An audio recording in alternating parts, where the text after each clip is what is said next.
Hello உறவுகளே, welcome back to the channel Madhu vlogs. இன்றைக்கி நம்ம சேனலில் என்ன வீடியோ பார்க்க போகிறோம் அப்படின்னா சூப்பர் டேஸ்ட்டான குருமா ரெசிபி குக்கர்லேயே எப்படி ஈஸியாக செய்கிறதா பார்க்க போகிறோம். வாங்க பார்க்கலாம்.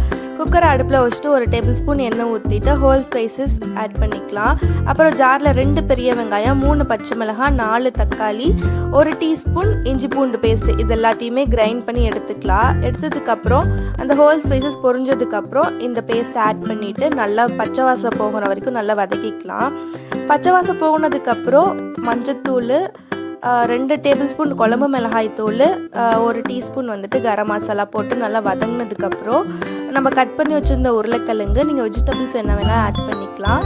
அதுக்கப்புறம் புதினா தலை இது எல்லாத்தையும் போட்டு நல்லா வதங்கினதுக்கப்புறம் ரிச்னஸ்க்காக 2 டேபிள் ஸ்பூன் வந்துட்டு தயிர், அப்புறம் ஜாரில் தேங்காய், சோம்பு, கடலை, பொட்டுக்கடலை இது எல்லாத்தையுமே ஆட் பண்ணி தண்ணி ஊற்றி நல்லா ஃபைன் பேஸ்ட்டாக அரைச்சி அந்த கிரேவி கூட ஆட் பண்ணிக்கோங்க.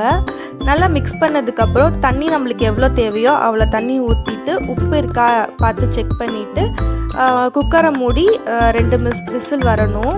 2 விசில் வந்ததுக்கப்புறம் நம்ம எடுத்து பார்த்தோம் அப்படின்னா ப்ரெஷர் ரிலீஸ் ஆனோன்னே அவ்வளோ டேஸ்ட்டான ஒரு குருமா ரெடியாக இருக்கும். இதை இட்லி, சப்பாத்தி, தோசை எல்லாத்துக்கூடயும் வச்சு சாப்பிட்டா அவ்வளோ காம்பினேஷன் சூப்பராக இருக்கும்.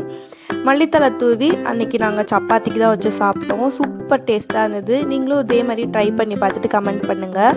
இந்த வீடியோ உங்களுக்கு பிடிச்சா லைக்கு, ஷேரு, சப்ஸ்கிரைப் பண்ணிவிட்டு மறக்காமல் பெல் ஐக்கானை கிளிக் பண்ணுங்கள். Ta ta, bye bye, see you on the next video.